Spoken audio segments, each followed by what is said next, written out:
Assalamualaikum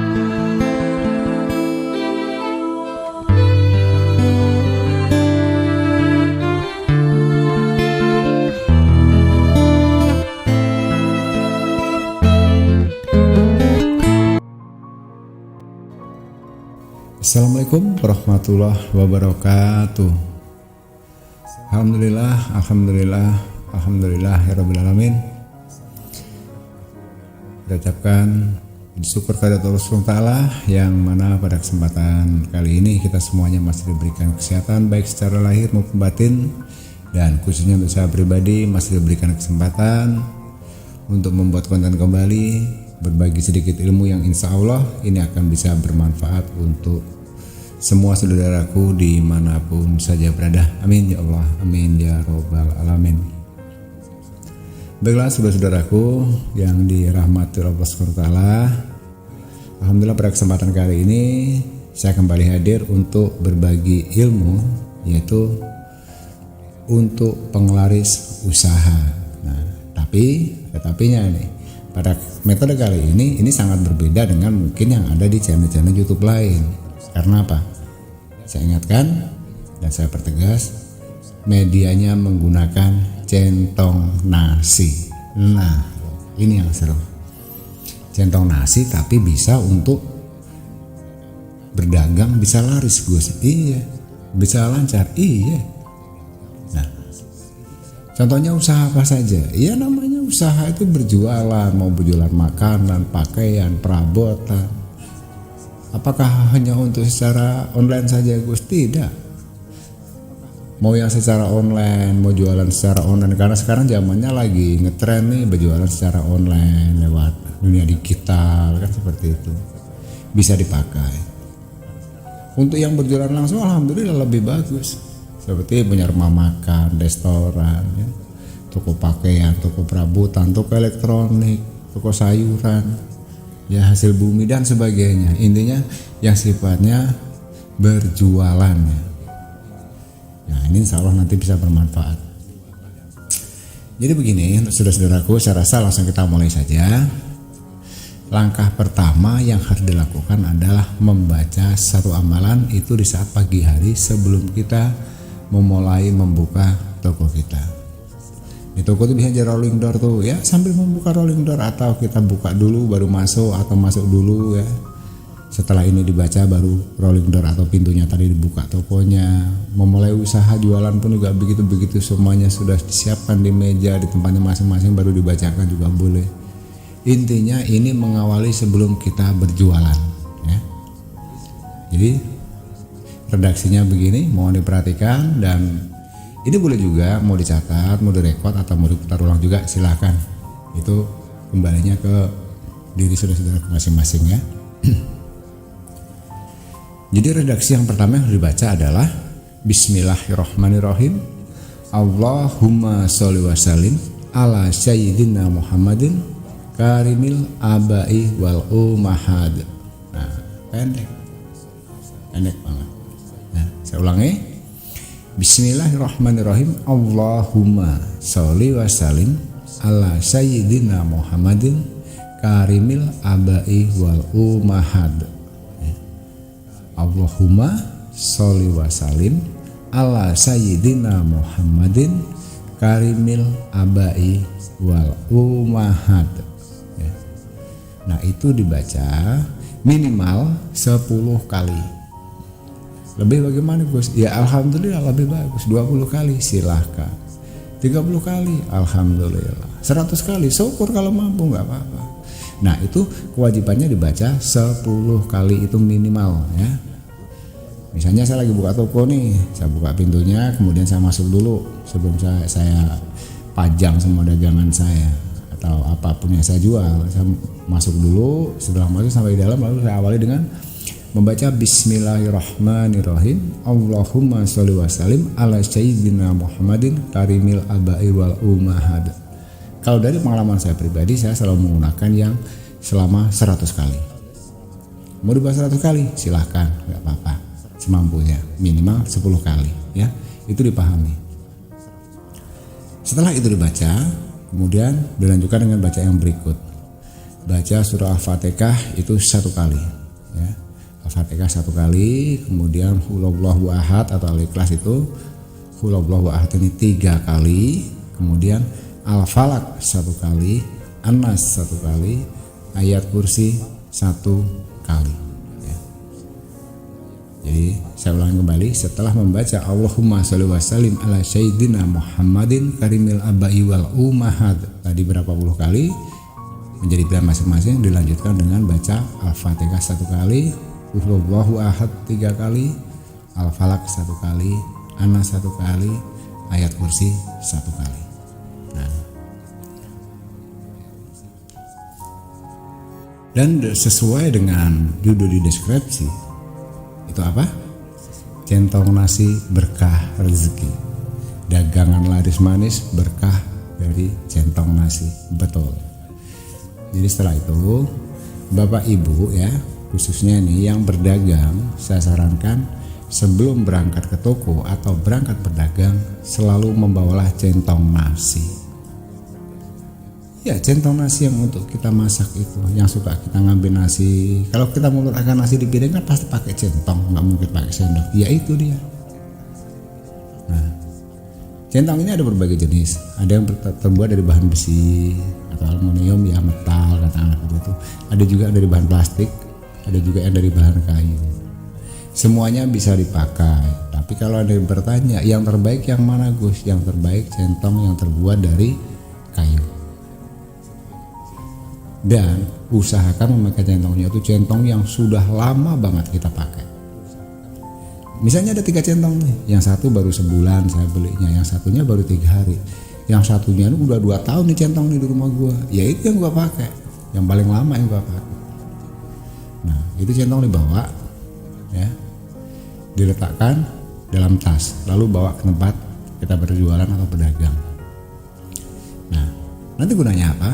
Di saat kita sampai di tempat usaha kita atau tempat kita berdagang tadi, di saat kita mulai membaca Allahumma sholli wa sallim dan seterusnya sampai Al-Fatihah, sampai Qulhuwallahu ahad, Al-Falaq, An-Nas dan ayat kursi tadi, sambil centongnya tadi dipegang oleh tangan kanan ya.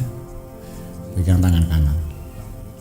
Jika itu sudah dipegang tangan kanan kemudian dibacakan itu bla bla bla bla bla selesai, lalu dilanjutkan dengan mulai mengoperasikan centong tadi. Contohnya gimana Gus? Nah kalau kita jual makanan nih kan ada, misalnya nih rumah makan ya kan, ada tempat sayur, ada nasi, ada lauk pauk dan sebagainya, tempat sambal dan sebagainya, itu dipentungin aja, dipentungin tapi ya pelan-pelan tempat-tempatnya. Misalnya tempat nasi bakulnya tuh kita pentungin pakai sentong, tempat sayurnya, piring-piringnya, sambalnya.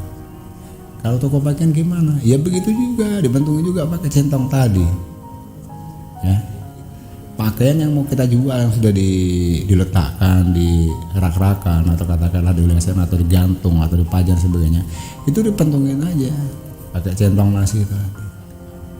Berjualan perabotan begitu juga, elektronik gitu juga sama.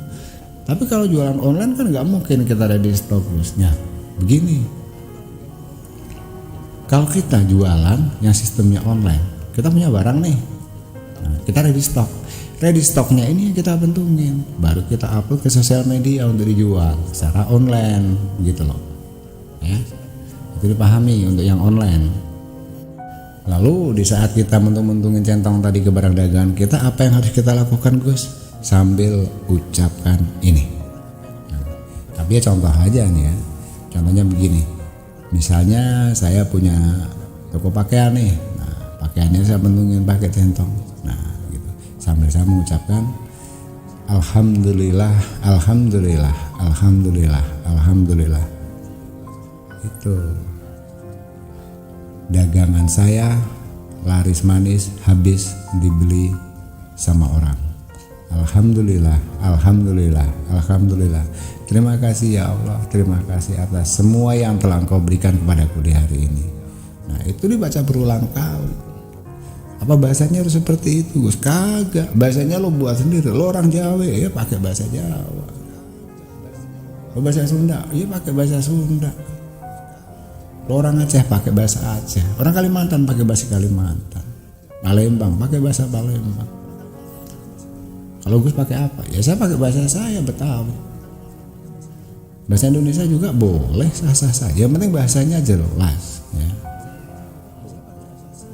Pengertiannya jelas. Jadi kita mengucapkannya sampai mentok-mentok tadi itu. Kalau saya selalu biasakan begini, ya. Sampai aku pentung-pentungin centong nih, gua pentung-pentungin centong sampai alhamdulillah dagangan gua laris habis dibeli orang. Alhamdulillah. Terima kasih Allah. Terima kasih atas semua yang telah Engkau berikan kepadaku di hari ini. Alhamdulillah. Nah, kata-kata seperti itu diucapkan pelan saja. Jadi nggak usah juga harus sampai jerit-jerit. Nah, ada nanti malah diketawain tetangga loh. Jadi jangan keras-keras. Artinya apa? Itu keluar dari mulut kita. Katakanlah kuping kita mendengar hanya sedikit. Ya. Kalau dalam hati saja gimana gue biar nggak kedengar orang deh daripada nanti keceplosan. Ya nggak apa-apa, no problem. Allah tuh maha tahu, Allah mau mendengar kok. Tapi karena saya ini kan nggak bisa kalau mengucapkan seperti itu diam. Jadi saya ucapkan tapi dengan nada yang pelan atau lirih gitu loh. Berbisik-bisik bukan, bicara bukan, tapi seperti orang bergumam. Tapi itu yang selalu saya ucapkan. Itu saya lakukan di setiap sebelum memulai berdagang. Ya. Nah itu. Ada lagi yang protes. Ini dalilnya dari mana centong? Nggak ada di Al-Quran, nggak ada di hadis ini, firman ini. Ya memang kagak ada. Nah, terus dari mana? Saya mendapatkan ilmu ini dari leluhur saya, dari guru saya yang sekarang sudah almarhum. Ya, beliau meninggal di tahun 2012. Ya, itu perlu digarisbawahi. Beliau sudah meninggal dan pada saat itu selain saya dibekali diijazahkan dengan ilmu-ilmu yang lainnya, alhamdulillah ilmu centong ini sebagian yang pernah diijazahkan kepada saya dan tata caranya itu sudah diserahkan kepada saya, alhamdulillah. Apakah hanya sekedar mendengar cerita saja? Tidak. Secara pribadi pada saat itu tahun 2010 saya pernah punya usaha kecil-kecilan. Nah ini kisah nyata. Lalu saya uji coba nih. Tapi uji coba tadi bukan untuk main-main atau coba-coba. Artinya uji coba itu membuktikan. Karena selama ini hanya saya pegang di dalam angan-angan saya, dalam hati saya, yang tersebut dalam catatan kitab-kitab saya. Kemudian saya praktekkan. Oh ya, saya masih ingat nih. Saat itu Kanjeng Guru, abah saya sebelum beliau wafat itu meninggalkan satu pesan, atau katakanlah saya juga pernah diijazahkan satu buah amalan ilmu. Saya terapkan deh. Nah, saya terapkan seperti itu pagi-pagi. Nah, ini kisah nyata saya. Tadinya sebelumnya itu sudah sempat satu minggu itu sempat berjualan, tapi ya bukan saya langsung yang pegang, itu ada ya katakanlah kalau dikatakan karyawan terlalu berlebihan ya. Ya intinya orang kepercayaan yang saya suruh menjaga tempat usaha saya tadi, begitu sajalah. Itu ada orang 4. Nah, jadi orang 4 ini semuanya menjaga, berjualan, berbisnis sesuai dengan apa yang sudah menjadi aturan yang sudah saya terapkan. Saya jarang ke situ, mungkin pagi saya buka toko, kemudian siang cek lagi, sore mungkin sambil kita ngambil penghasilannya dapat berapa, sambil kita total, habis itu kita kunci, lalu semuanya pulang jam 4 begitu ya setelah sholat asar. Itu omsetnya itu standar ya. Ini saya pelajari betul dan saya masih ingat pada era waktu itu. Kemudian setelah saya terapkan ini, besok paginya saya awali dengan ini. Tidak perlu dalam hitungan menunggu. Artinya apa? Tidak menunggu sampai seminggu lagi, sebulan lagi, 2 bulan lagi, enggak. Jadi alhamdulillah atas izin dan kehendaknya Allah, inilah dari karomahnya bacaan yang sudah saya bacakan dan yang sudah saya praktikkan ini tadi. Paginya saya baca, kemudian saya pulang seperti biasanya, saya serahkan semua pekerjaan kepada pegawai-pegawai saya orang 4 ini tadi. Jam 2 saya ditelepon oleh bagian kasir. Assalamualaikum Gus. Ya, waalaikumsalam, saya bilang. Ini gini Gus, kok tumben-tumben ini stok kita yang barang ini habis, ini habis dan begitu banyak orang yang datang menanyakan produk ini mana, nggak ada lagi. Astagfirullah. Saya terkejut itu. Karena apa? Ini sudah saya perhitungkan. Sebelumnya ini barang ini katakanlah sehari cuma laku 10. paling kenceng juga 12 atau 13 biji. Kok bisa? Ini ada ready 2 losin, berarti 24 biji habis, kekurangan. Dan itu bukan satu barang saja, bukan satu produk saja, beberapa produk itu banyak yang habis, diborong orang, nggak tahu jalannya dari mana. Itu jam 2 siang, artinya belum sampai tutup. Nah, lalu kemudian saya telepon ke bagian penyuplainya dari perusahaan ini yang biasa menyuplai ke tempat usaha saya, kemudian tapi tidak mungkin pada hari itu bisa dikirim, terpaksa harus menunggu besok. Nah, inilah keajaibannya yang membuat saya benar-benar terkejut. Bahkan banyak itu bukan hanya habis, barang yang selama ini tidak diminati, yang katanya harganya mahal, KW dan sebagainya, itu juga ikut habis ludes dibeli orang. Jadi omset pada saat itu, kalau saya ditanya omsetnya, itu sudah di atas 100% meningkatnya. Ya habis, bagaimana lagi? Nah, singkat cerita besoknya mereka nih dari tim penyuplaier datang. Ternyata datangnya terlambat, jam 11 siang. Ada mobil satu katakanlah dari perusahaan ini datang, satunya lagi datang.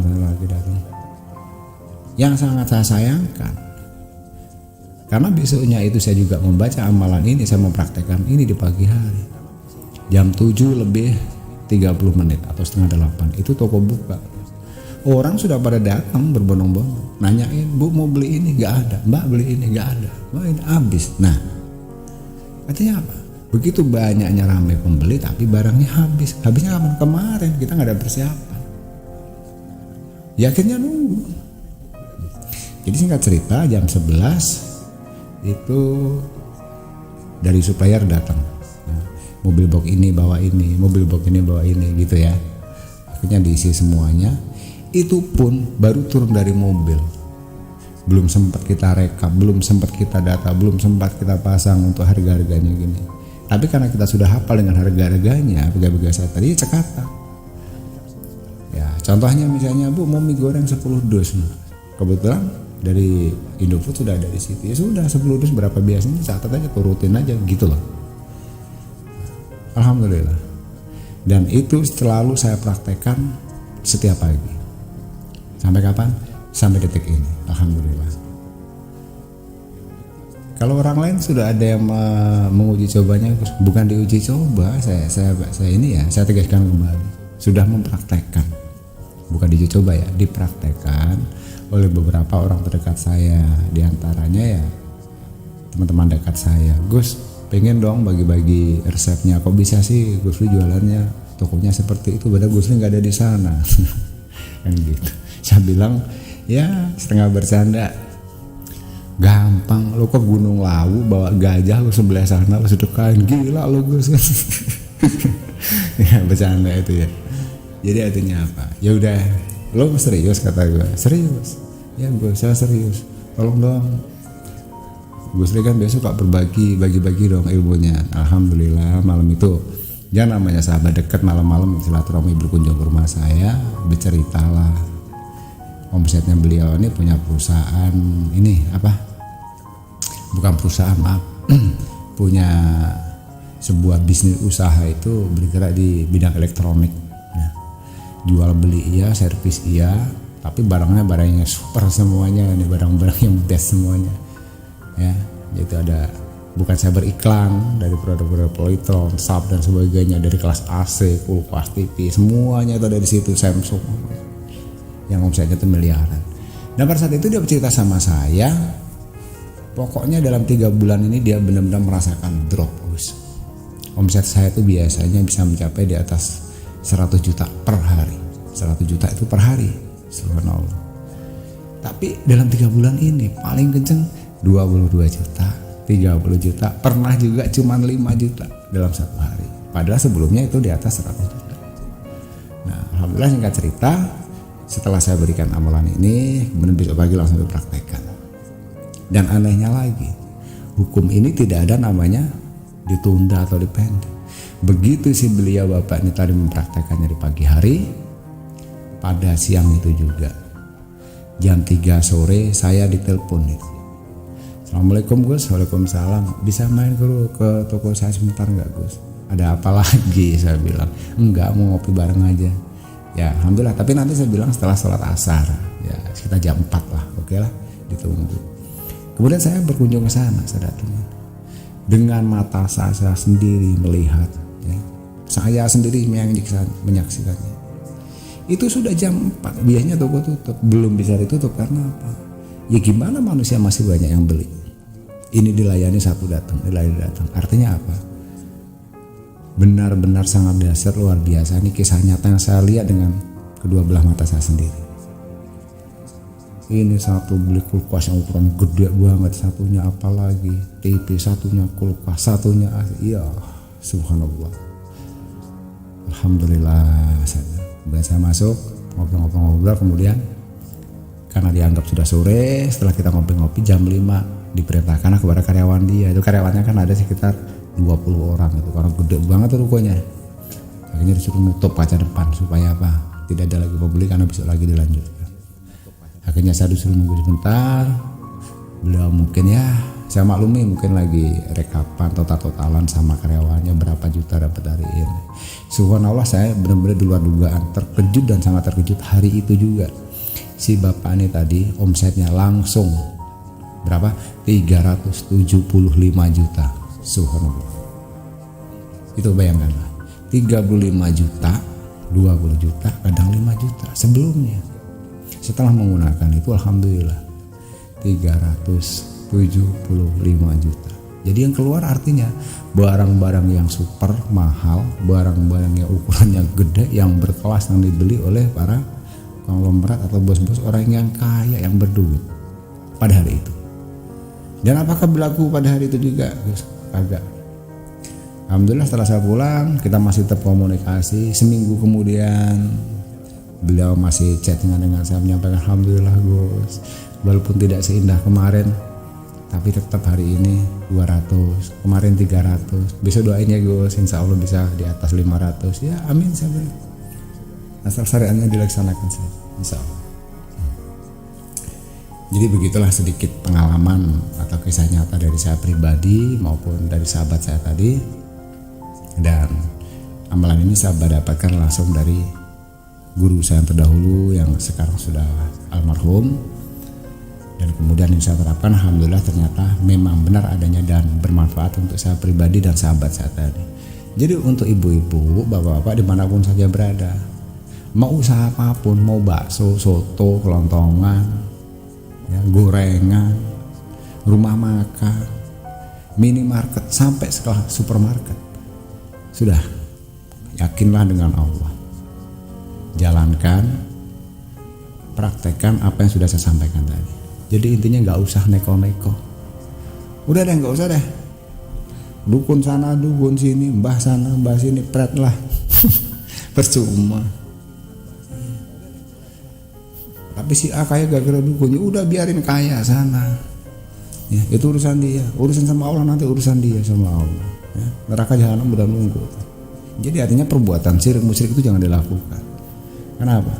Rasulullah SAW mengajarkan hal yang baik kepada seluruh umatnya. Ya ini diantaranya.